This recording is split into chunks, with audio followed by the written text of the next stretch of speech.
కథలెన్నో చెప్పారు, కవితల్ని రాశారు, కాలాలు దాటారు, యుద్ధాలు చేశారు. ప్రేమలో తప్పు లేదు, ప్రేమలో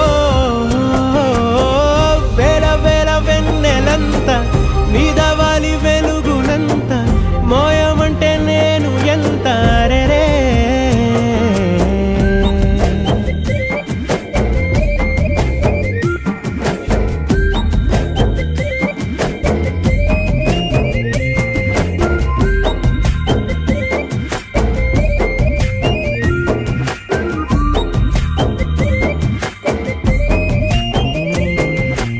ఆకాశం తాకాలి అని ఉందా, నాతో రా చూపిస్తా